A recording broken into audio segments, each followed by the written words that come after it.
Welcome to YSM news. చాలా మంది tea లేదా కాఫీ తాగేటప్పుడు లేదా తాగడానికి ముందు పలు రకాల స్నాక్స్ తింటుంటారు. వాటిల్లో రస్క్ కూడా ఒకటి. ఈ మధ్య కాలంలో ఇది చాలా పాపులర్ అయింది. ఇంట్లో లేదా బయట ఎక్కడ టీ కాఫీ తాగినా స్నాక్స్ లాగా రస్కులను తింటున్నారు. అయితే వాస్తవంగా చెప్పాలంటే ఇవి ఆరోగ్యానికి అసలు ఏమాత్రం మంచివి కావని వైద్యులు హెచ్చరిస్తున్నారు.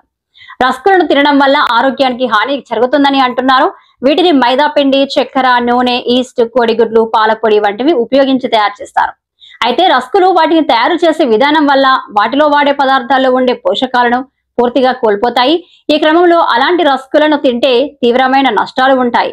రస్కులలో మైదా అధికంగా ఉంటుంది. ఇది ఆరోగ్యానికి ఏమాత్రం మంచిది కాదు. మైదాలో ఫైబర్, విటమిన్లు, మినరల్స్ అసలు ఏమాత్రం ఉండవు. అందువల్ల మైదాతో తయారు చేసే రస్కులను తింటే రక్తంలో షుగర్ లెవెల్స్ అమాంతం పెరుగుతాయి. డయాబెటీస్ ఉన్నవారికి ఇది అస్సలు ఏమాత్రం మంచిది కాదు. డయాబెటీస్ లేని వారికి కూడా రస్కులను తరచూ తింటే డయాబెటీస్ వచ్చే ప్రమాదం ఉంది. కనుక వీటిని తినడం మానుకోవాలి. రస్కులలో అధిక మొత్తంలో చక్కెర, హైడ్రోజనేటెడ్ క్రొవ్వులు ఉంటాయి. ఇవి మన ఆరోగ్యానికి హాని చేస్తాయి.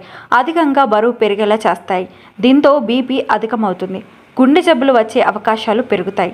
రస్కులలో ఫైబర్ అసలే ఉండదు. ఇది జీర్ణ వ్యవస్థపై ప్రభావం చూపిస్తుంది. కడుపు ఉబ్బరం, గ్యాస్, మలబద్ధకం వంటి సమస్యలను కలుగజేస్తుంది.